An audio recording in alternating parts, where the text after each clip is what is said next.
My name is Suresh Munyal and I'm an optometrist in Coventry. Because I work part-time in an eye casualty unit in a hospital, all my prescriptions, once I decided what the person should have, had to be checked and verified and signed by an ophthalmologist.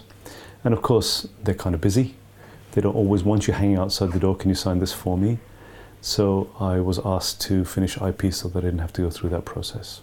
I started doing IP about 5 years ago, and I finished my course at Aston, quite enjoyed it. Having finished it, I was carrying on working in my job at University Hospital Coventry, Warwickshire, in eye casualty, but I didn't formally start my placement. So because 2 years had passed, I had to do the course again. So I did the course again, which was easier than the first time because basically it was the same course, and completed it. I've now completed all my placements, submitted all my records, they've all been approved, and now I've just got to take the exam. Putting the case records together was an extremely monotonous task. But that's the nature of academia. I suppose we all have to go through that portion, so I think that's fair enough. But it has been a little bit of work because in the old days when we did our degrees, we were just concentrating on the degree. Now you've got a job, you've got kids, and in my case, grandchild. You've got to fit it all in. So finding that little bit of extra time is a problem. And also, when you're knocking on a little bit like me, you have to spend energy doing this work as well.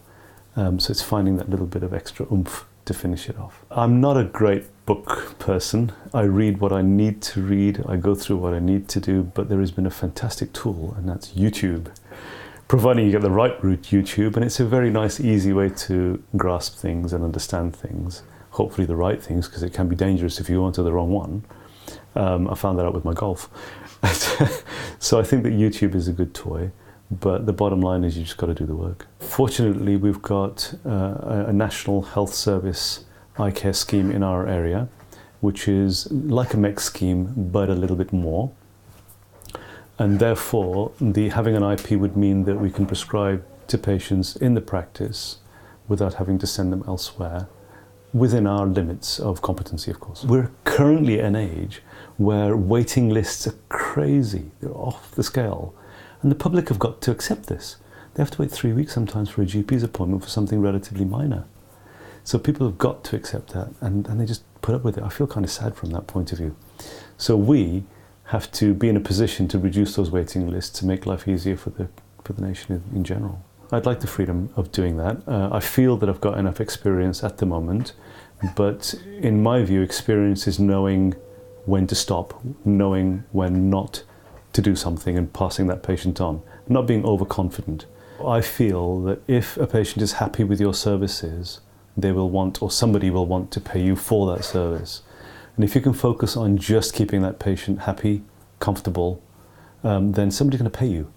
So I wish that people, including myself, would not focus on the money, focus on the care, and somebody will pay you, don't worry.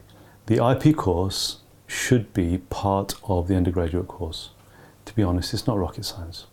And how much we have to know isn't that much. So in the American model, all the IP type work that we think is an extra is done within that time. And also, the basic pathology, anatomy is much better honed in the US model. And we need to do that. Our optometrists are coming out with relatively little knowledge and very little ability. So it's left to the pre-ed supervisors to really work hard on these kids. And it's not fair.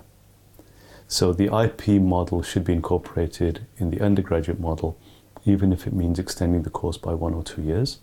Also, in the undergraduate model, it should be a little bit more like doctors and dentists, where we're given a lot more exposure to seeing patients before we start actually practicing in a practice or a hospital or any other environment.